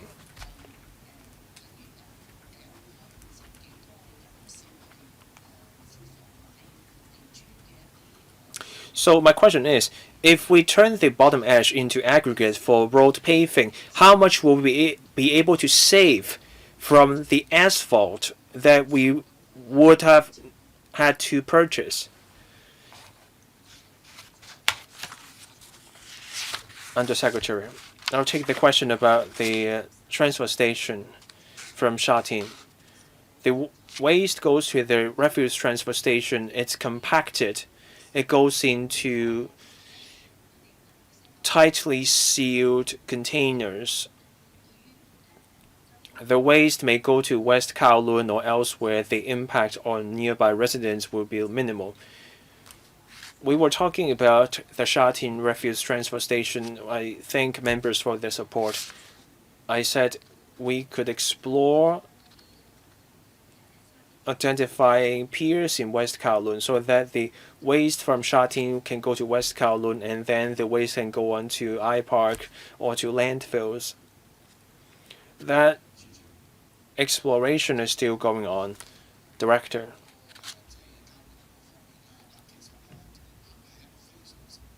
On education, T Park is a huge success. It's beautiful. It's a great education resource. T Park handles sludge. The sludge comes from sewage treatment works. So the education is about how much water is used, how the waste is turned into energy. As for IPark, we're talking about municipal solid waste. The focus is more on recycling, reusing, zero landfills, and going from waste to energy. So the two facilities complement each other. One does not substitute the other. Having both will deliver synergy. On the materials, IPark 2 will focus on making aggregate. If we want to make tiles, we will need more support. We will have to make the tiles elsewhere. Making tiles requires a larger space. You will also need different equipment on new engineering contract. The cost is reflected in the contract price. Thank you. Last one to speak, Ms. Elizabeth Quat. For more than a decade, I've been campaigning for zero landfills and turning waste into energy. I'm grateful for IPOC 2. It's something we've been calling for over the years. I'm looking at the design in enclosure 2. In the administration block, there will be green education facilities. We hope that more people, especially more students, can visit the education facility. By community facilities, what do we mean by that? Can local residents use the community facility? There's also a remark on the drawing. Without compromising functionality, visual and landscape elements, the future contractor may submit a better architectural design option with higher cost effectiveness. We talked about waste-to-energy facilities in other countries becoming landmarks or even tourist attractions. Many people take an interest in visiting those facilities. But for our facility here, it does not look very attractive. Are we exploring different ways to achieve greater cost effectiveness? It's a waste-to-energy facility, so we hope this can be an eco-friendly facility. So what will be the carbon emission level for IPOC 2? Will this facility achieve net zero? I also heard that there will be onshore power supply at the pier. How much would it cost to build the onshore power supply system? Now, for the Kai-Tak onshore power supply system, it will cost $300 million. So I want to find out, by the onshore power supply here, how much would it cost? Do we use eco-friendly materials for the external wall and the stairs? Do we have insulation materials? Do we have solar panels? Will we prioritize the procurement of local green materials? For the aggregate to be made by IPOC 2, the materials have to be sold somewhere. Will the government procure the eco tiles from IPOC 2 so that there will be takers for the aggregate? I will take the question about carbon emissions, and then the director can take the other questions.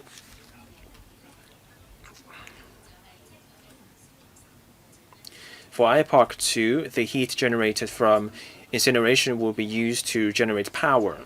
Every year, 960 million kilowatt units of surplus power will be sent to the grid. This will reduce the use of fossil fuel for power generation. Now, the landfills, since we will use IPOC 2, less waste will go to landfills. There will be less methane. And less methane means that we will see lower greenhouse gas emissions. We will see 600,000 tons less CO2 equivalent in terms of greenhouse gas emissions. Every year there will also be a carbon audit for IPOC 2. An independent certification body will be commissioned every year. The government will continuously monitor the carbon reduction performance of the facility to make sure it is in line with our carbon reduction target. Now I'll give the floor to the director. On solar power, there will be such facilities. On the aggregate, we are working with the Building Technology Research Institute on the research. Once we set the standards, other public works projects will use the material, so the effort will not go to waste. Our approach for this facility is that there has to be both quality and economy. The design will complement that of T-Park. If the contractor has an even better alternative, we will refer to that and apply that. On the community facilities,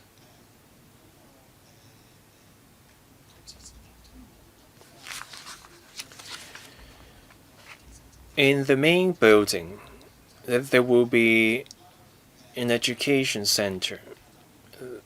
There will be interactive games and immersive experience. Such facilities will be housed inside the main building. Thank you.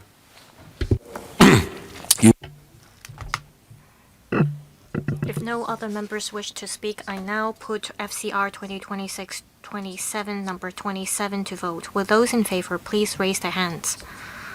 Those against, please raise their hands. I believe the majority of members who voted are in favor of this proposal. This proposal is approved. The next FC meeting will be held on the 17th of July. This meeting adjourned.